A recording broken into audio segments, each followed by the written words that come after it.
안녕하세요. 행복씨앗입니다. 오늘도 시장을 정리하면서 하루를 마무리하는 시간을 가져볼까 합니다. 먼저 어제 제가 몸이 안 좋아서 마감 시황을 올려드리지 못했습니다. 자, 이해 부탁드립니다. 자, 오늘도 시장 분석하면서 또 열심히 한번 달려보도록 합시다. 오늘 우리 시장은 코스피가 1.28%, 그리고 코스닥이 0.49% 떨어졌습니다. 수급을 보면은 개인들이 한 2조 2천억 정도 들고 들어와서 뭐 돈의 힘을 보여줘 버리고, 외국인하고 기관들이 오늘도 많이 팔았습니다.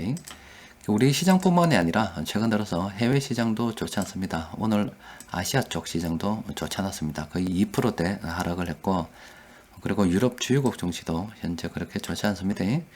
또 그리고 미국 증시도 좋지 않았습니다. 세계 증시가 이렇게 좋지 않은 것은 돈이 줄어들 것 같아서 겁이 나가지고 저런 거죠. 그동안 실물 경기는 그다지 좋아지지 않았는데 이 자산 시장만 엄청나게 올랐다 아닙니까? 그러다 보니까 미국에서 돈이 좀 장기 국채 금리가 올라서 줄어들면 어쩌노, 또 중국에서 긴축을 하면 어쩌노, 이런 여러 가지 우려로 인해서 좋지 않습니다.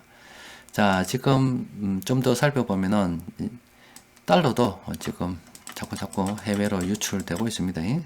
또 그리고 유가가 또 오르는 거 보면은 또 앞으로 또 경기가 좋아질 것이라는 이런 희망이 또 보이기도 하죠. 그런데 유가 같은 경우도 생산량이 줄면은 실제로 그 경기는 좋아지지 않는데 공급이 좀 딸려서 오르는 경우도 있잖아요. 실제 우리가 경기를 좀 바라보려 그러면은 유가도 중요하지만 은 가격을 좀 봐야 됩니다. 은 가격이 실제 산업에 많이 그 은이 쓰이기 때문에 경기가 좋아지면 은 가격도 오릅니다. 지금 은 가격이 예전에 비해서 좀 많이 올랐죠. 그런데 좀 더 자세히 살펴보면은 작년 한 8월경부터 해서 은 가격이 그렇게 오르지 않았습니다. 이게 실제 우리가 보고 있는 경기라고 보시면 됩니다. 지금 최근에 원자재 가격이 오르니 많이 뭐 이렇게 이야기하고 있는데, 물론 앞으로 잘 될 것 같으니까 미리미리 선점하는 사람들도 있기 때문에 오르긴 하겠죠. 은도 물론 마찬가지겠지만, 여튼 지금 은 가격이 큰 변화가 없다는 것은 세계 경기가 좋아질 것 같긴 한데 아직 실제로는 요 정도 수준에 머물고 있다. 앞으로 경기가 실제 좋아지면은 은 가격도 이렇게 오르겠죠. 은 가격이 오르면 경기가 좋아진다, 이렇게 생각해도 되겠습니다. 참고로 은을 본 김에 금도 좀 보면은 금 가격이 최근에 많이 떨어졌습니다. 사람들이 안전자산이라고 금을 이야기합니다. 그런데 맞아요. 실제 금은 돈이 없을 때 중요한 역할을 하죠. 안전자산이 맞습니다.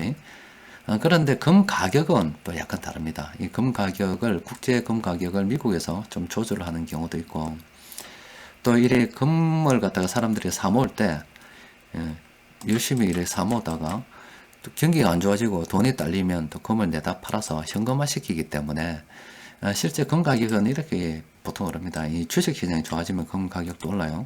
우리가 보통 안전자산이라고 이야기하면 이렇게 주식 시장이 떨어질 때 금 가격이 계속 올라줘야 이게 안전자산이라고 이야기할 수가 있죠. 그런데 금 가격도 주식 시장이 떨어지면 같이 떨어지는 경우도 많습니다. 왜냐하면 사람들이 어려워서 금을 팔기 때문에 그런 겁니다. 아직까지는 이 주식 시장과 반대로 움직이는 것은 바로 이렇게 달러라 볼 수 있습니다. 차라리 달러를 갖다 해지 차원에서 부여하는 게 훨씬 더 좋습니다. 지금은 안전자산이라면 아직까지는 달러이기 때문에 주식도 부여하고 일정 부분 달러도 계속 뭐 확보해 가는 게 좋겠지요. 분산 투자한다면 그렇습니다. 또 그리고 현 시점에서 우리가 관심을 가지고 좀 살펴봐야 되는 것은, 앞으로 경기가 좋아질 것이 분명하다고 보면은 늘 말씀드리지만 이 하이일드 채권입니다. 이 부실 기업들 채권 금리입니다.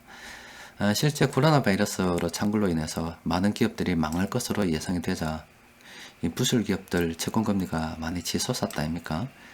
그 이후에 이 금리가 안정세로 보이고 있는 것은 연준에서 다 때려 사주니까 이렇게 지금 안정세를 보이고 있는 겁니다. 그런데 앞서 본 은 가격처럼 실제 경기는 좋지 않단 말이에요. 그러면 이 많은 기업들이 사실 이 중에서 부도나야 될 기업들이 굉장히 많이 있다는 겁니다.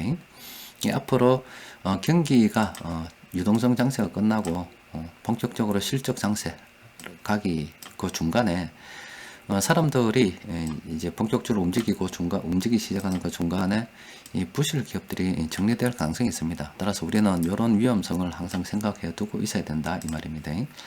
우리나라 뉴스들도 좀 살펴보면은 지금 중소기업 대출이 한 1000조 정도 넘었다고 이야기하고 있습니다. 부실 폭탄 이야기를 하고 있어요. 또 그리고 여러 가지 어려운 분들을 좀 돕기 위해서 지금 정부에서 어려운 분들 대출을 갖다가 9월까지 상환 유예를 시켜줬습니다. 만기 연장을 계속 시켜줬습니다. 6개월을 재연장 시켜줬는데 이게 지금 부실을 계속 막아주고 있는 겁니다. 진작에 부실이 좀 표면화 되어 가지고 부도 났어야 되는 기업들이 또 그리고 가게들이 지금 이렇게 살아있다 이 말이에요. 그러면 이 만기가 9월까지 연장인데 경기가 좋아지면 연장을 해줄 이유가 없죠. 그때는 이제 독촉이 들어오게 되는데 그때 사람들이 돈을 갚을 수 있겠습니까? 그러면 부실이 그 순간에 터진다고 우리가 생각하면 됩니다. 그래서 따라서 지금 우리 주식시장이 이렇게 횡보를 하고 있잖아요. 좀 종합주가 지수로 보면은 이렇게 횡보를 하고 있는데 너무 이 기간에 미래에 대해서 낙관을 또 가지거나 아니면 너무 또 암울하게 생각할 필요 없습니다. 그냥 늘 말씀드린 대로 그냥 이대로 대응을 하면 됩니다. 최근 시장에서 세력들이 경기 민감주 매수하고 있으니까 우리도 조금 포트폴리오 변화를 주고 싶은 분들은 그런 종목도 좀 매수하는 게 좋고 주식 비중이 지나치게 높다면은 요 기간에 현금을 좀 확보하는 게 좋은 그런 전략으로 가는 거죠. 또 그리고 앞으로 이렇게 가긴 가겠지만 중간에 한번 정리가 될 수도 있다.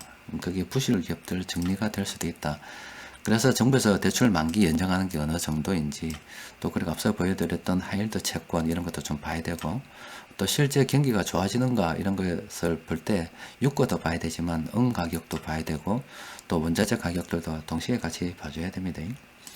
하여튼 지금 부실 위험이 그동안 막아서 억지로 끌고 가던 그 부실 위험이 앞으로 표면화 될 것이라고 저도 예상하고 있습니다. 따라서 여러분들 투자를 할 때 항상 뭐 너무 몰빵만 생각하지 말고 우리가 생각하지 못한 위험이 불시에 찾아올 수도 있기 때문에 현금 보유에 대해서도 늘 고민하시는 게 좋습니다.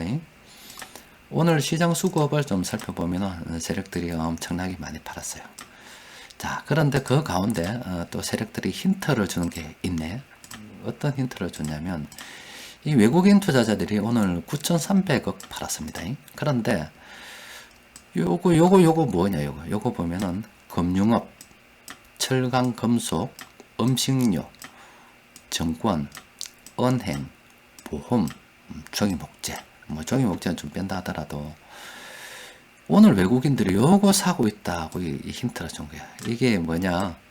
내가 이런 종목들, 업종에 관심이 있기 때문에 아는 사람은 알아들어라 이런 거. 이게 꼭 암호 같은 겁니다. 전체적으로 시장이 다 파랗고 사람들이 막 오늘 급에 질려가지고 있는데 그 가운데서 외국인들이 살짝 힌트를 주는 거죠. 내가 앞으로 요 종목들, 요 업종에 속한 종목들 관심이 있으니까 알아서들 하시오 이렇게 하는 겁니다. 따라서 우리는 이 금융업, 철강금속, 음식료, 또 그리고 정권, 은행, 보험 관심을 가져봐야 됩니다. 또 그리고 여기 이외에도 뭐 유통업도 좀 관심을 가져봐야 되죠. 또 뭐 정유 쪽도 좀 관심을 가져봐야 되고 또 소비재 뭐 화학에서 소비재 화장품 관련 거 또 여행 뭐 많죠. 이런 것들 우리가 지금 관심을 가져야 될 종목이 쉐필 있습니다. 엄청 많아요. 자, 일단 시장에서 오늘 그래도 좀 고점권에 머무른 이런 종목들이 좀 있습니다. 보면은 이 종목들은 좀 조심해야 돼요. 단기적으로 좀 너무 많이 올랐으니까 조심해야 된다는 종목들이라서 이 종목들 어떤 종목들이 있는지 좀 살펴보도록 합시다. 자, 대동공업 많이 올랐기 때문에 좀 조심해야 됩니다. 대한유화도 그동안 좀 많이 올랐잖아요. 이 종목 옛날에 한 3만원, 4만원대 우리 안 봤습니까? 그때 그렇죠. 3만원, 4만원대 보던 게 이게 40만원까지 갔습니다. 이야 참 주식은 일단 막 오래 보유해야 되는 것 같습니다. 동서 좀 많이 올랐고 동원 시스템즈도 지금 단기적으로 좀 많이 올랐습니다. 이런 종목들은 좀 조심을 해야 돼요. 그리고 DY는 어제도 아랫게도 나왔죠. 조심해야 되고 레드캡2도 좀 올랐어요.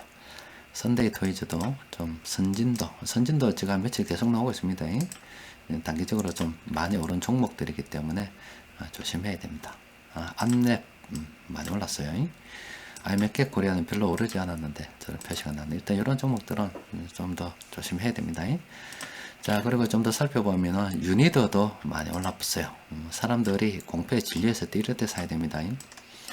인터파크도 최근 들어서 자꾸 떠네요. 좀 조심해야 되고, 일진전기, 포스코 인터내셔널 이런 종목들 조심해야 됩니다. 저런 이런 종목들 보고서 최근에 현금화 시킨 종목들이 좀 있습니다. 뭐 다음에 한 3월 중순 정도 돼가지고 포트폴리오 정리할 때 제가 따로 한번 보여드릴게요. 한국금융지주도 좀 올랐고, 요거는 뭐 별로 오르지 않았는데 어중간하긴 하네요. 그리고 요 종목도 좀 많이 올랐습니다. 이런 종목들은 좀 조심해야 될 것 같습니다. 자, 그런데 그 와중에도 세력들이 앞서 보여드린 것처럼 외국인 투자자들이 뭐 철강, 금융 이런 거 사더라 합니까? 자, 이런 종목들 지금 세력들이 오늘 동시에 매수한 종목들이에요. 이런 종목도 우리가 관심을 가져볼 필요가 있습니다. 지금은 시장이 이렇게 횡보를 하고 있기 때문에 우리는 우리 나름대로 포트폴리오 열심히 조정하고 있으면 됩니다. 세력도 지금 그거 하고 있을 거예요. 자, 오늘 세력들이 공통적으로 매수하고 있는 종목들 중에서 녹십자 랩셀은 빵입니다. 빵 끝났지요. 참모들도 지금 매도 진행 중입니다. 이 종목은 이제 관심권에서 제끼는 걸로. 그리고 뉴라는 종목도 이제 오늘 보니까 참모들이 매도하기 시작했네요. 이것도 한동안 좀 떴지 않습니까? 이렇게 보면 그죠? 한동안 좀 떴었는데 지금 단기 고점 열심히 찍고 있다가 지금 참모들이 드디어 매도하고 있습니다. 이거는 좀 조심해야 돼요. 그리고 그 나머지 이 종목들 서비스업, 운수창고, 화학, 금융업 이런 종목들 좀 있는데 이런 종목들은 그냥 이름만 좀 들어봐도 조금 관심을 가져볼 만한 그런 종목들이지요. 제가 오늘 시황을 마치고 꼼꼼히 좀 살펴보고 난 다음에 뭐 괜찮은 종목들이 있다면은 내일 장중 수급 분석 시간에 정리해 드리도록 하겠습니다.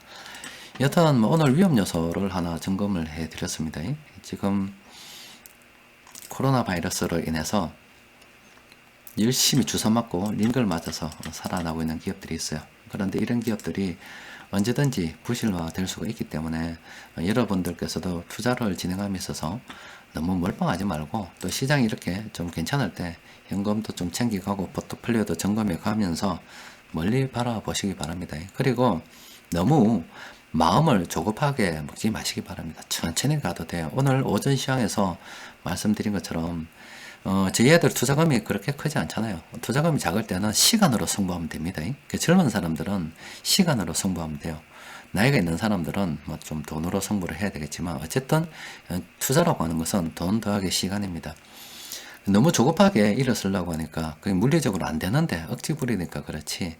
그냥 시장에 순응해 가면서 돈 흐른 대로 그냥 쭉 따라가다 보면은 사실 뭐 누구나 다 부자 되게 돼 있습니다. 그러니까 너무 뭐 시장에 확신을 가지고 자신을 가지고 몰빵하지 말고 항상 시장에는 예기치 못한 일들이 언제든지 발생할 수 있다는 생각을 가지고서 투자 비중 잘 조절하고 있고 또 그리고 시장이 좀 안 좋다고 해서 너무 놀랄 필요도 전혀 없어요. 그냥 또다시 시장을 회복하기 때문에 그때 비중 조절을 다시 좀 해서 또 요즘 같으면 포트폴리오 조절해서 자꾸 대응을 해 나가는 겁니다. 그러다 시간이 흐르면 다 부자가 되게 되어 있습니다. 지금은 좀 그런데 나중에 진짜 앞으로 10년, 20년 더 지나서 그때까지도 부자가 안 됐다. 그러니까 계속 투자를 해왔던 사람이 그거는 자기가 디뎌서 그런 겁니다. 그냥 계속 하면 됩니다. 장기교를 부리지 말고 그냥 정석 투자하십시오. 장기교 부리지 말고 그냥 하나 믿고 있으면 그냥 막 묵묵히 그냥 가는 겁니다. 자, 오늘은 또 여기까지 정리하도록 합시다. 이상입니다.